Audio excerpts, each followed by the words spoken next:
Eu sou Mariano de Arcos e você está assistindo Guerrilha Cultural. Olá a todos, tenham um bom dia. Então, aproveitar aqui para comentar o grande debate de ontem, né? Acho que foi o segundo debate mais esperado desse mês pela internet, pelo que o pessoal vem comentando. Foi o meu com o Victor Peixoto, da página História Islâmica. Dos dois lados, eu sei que tem gente que não gosta do meu trabalho, tem gente que não gosta do trabalho do Victor, mas mesmo assim também movimentamos muitas pessoas que gostam bastante da gente e que estavam ansiosas por esse debate, cada um defendendo as suas partes. Esse é o segundo debate mais esperado, porque eu falo que tem outro que vai ser o atual moderador do meu debate com o Rogério Fernandes. Então, eu venho aproveitar para anunciar que vocês venham se interessar também por esse debate, que é um debate sobre o uso de imagens, né, essa famosa polêmica entre católicos e protestantes, na verdade, entre um segmento protestante em específico e vários segmentos diferentes do cristianismo, e o Rogério Fernandes, um cara muito bem versado, acho que agora está caminhando para se tornar um doutor, vai conversar com o Pedro Gaião, que é um verdadeiro fanático pela questão dos ícones, ele adora esse negócio. Já tem polêmica com ele, mas não estou mais em polêmica. Agora quem manteve essa polêmica viva foi o Rogério, né? Então, comentando mais especificamente sobre o meu debate, eu acho que o cômputo foi bastante positivo. Eu acho que o bom desse debate foi que ambas as partes tinham amplo conhecimento do que a gente está falando, né? Obviamente estou falando em causa própria, mas eu sei que o Vitor também compartilha disso.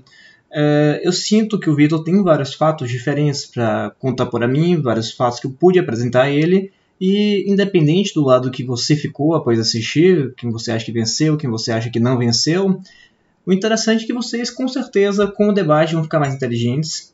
Eu já sou um pouquinho acostumado, na verdade, a acompanhar os debates entre cristãos e muçulmanos ao redor do mundo, e com muita humildade eu diria que o nosso debate é um dos mais produtivos do nosso tema, né? Porque a tendência internacional, quando a gente joga um debate entre um muçulmano e um cristão sobre intolerância religiosa, é os lados exagerarem muito o crime das partes, né? Por exemplo, eles sempre gostam de falar, que todo muçulmano é terrorista, que Maomé era um assassino vulgar, que todo mundo do mundo muçulmano é miserável. E eu acho que foi bom que a gente não colocou o debate nesses termos. Como eu pontuei desde o princípio, na verdade você tem diferenças de tratamento dos cristãos dentro do mundo muçulmano. Você tem regimes que são mais duros e regimes que são mais leves, e todos eles islâmicos da mesma forma, né? E quando eu falo isso, às vezes até a gente deixa escapar a palavra extremismo, fundamentalismo, mas não gosto muito dessas palavras para descrever a dureza maior ou menor dureza, maior ou menor. Por que eu não gosto? Porque extremismo é algo que se eleva ao extremo, ou seja, você tem um determinado princípio que vai ao extremo. Vamos pegar um exemplo. O que seria o extremo do cristianismo? Pessoal, o extremismo cristão seria assassinar muçulmano. Não, não é assassinar muçulmano. O extremismo cristão é, que nem eu botei da foto, São Francisco é o extremismo cristão. É ser caridoso, amar o próximo. Então, da mesma forma que eu aplico isso ao cristianismo, eu devo aplicar ao Islã. Você tem diversos segmentos de Islã que têm perspectivas diferentes e que não necessariamente um determinado segmento jogado ao extremo, ele se transforma numa violência, né? numa agressão indiscriminada. Você tem, na verdade, segmentos muçulmanos distintos, com ideologias distintas, com maneiras distintas de interpretar o Alcorão, maneiras distintas de interpretar as hadiths, ou até mesmo rejeitar todos os hadiths, muitas vezes conectado com questões políticas que podem acabar em violência. Então, acho que isso foi muito interessante de se colocar aqui para o público em geral, né, que muitas vezes está acostumado ao que eu chamei no debate de neocruzadismo. O que é o neocruzadismo? É aquela coisa de projetar no mundo atual a conjectura histórica que havia no período das cruzadas, quando não há. Você viu qual o conflito hoje que há? Não existe, primeiro, muitas nações cristãs. Você tem algumas parcas exceções, a exemplo do que está acontecendo agora com Hungria, Polônia, que estão tendo uma gradual mudança de volta ao cristianismo. Mas de maneira geral os países cristãos são laicos e quando eles entram em guerra eles entram por motivos inteiramente laicos, como os Estados Unidos não entra para promover o evangelho. Na verdade, quando Bush vai invadir o Oriente Médio, ou é por uma questão do que se chama preventive self-defense, a autodefesa preventiva, ou você está falando ali de expansão da ideia de democracia, que democracia não é um conceito religioso, é um conceito político.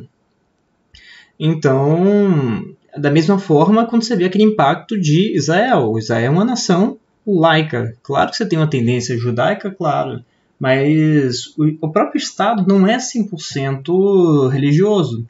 É um dos estados, por exemplo, que tolera mais libertinagens do que muitas nações ocidentais. É um estado que promove aborto, é um estado que promove casamento gay, paradas LGBT, da mesma forma que vários países ocidentais que as pessoas não tomariam como religiosos. Só que como as pessoas, principalmente meios evangélicos, estão muito conectados com os Estados Unidos, elas recebem muita propaganda americana que reforça essa ideia da cruzada, né? Do pessoal financiar essas cruzadas e apoiar ideologicamente. Coisa que é importante a gente não reforçar também. Quanto a alguns pontos de contenda, vocês podem perceber ao redor do debate que eu e o Vitor, na verdade, se a gente for pegar assim, questões específicas nós podemos discordar de maneira mais enfática, mas o cenário geral que a gente enxerga é bastante similar.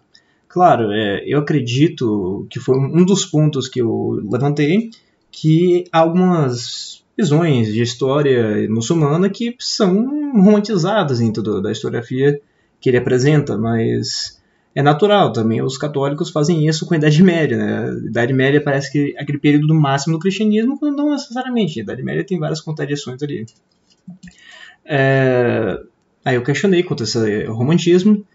Também questionei quanto ao fato que ele falou, não existe nações católicas que quando as pessoas eram católicas se assumiram, não perseguiram os muçulmanos e minorias religiosas. Eu falei que isso não é bem verdade. Existiam várias tenuidades diferentes ao redor da história, mas de maneira geral houveram muitas nações sim que intoleraram.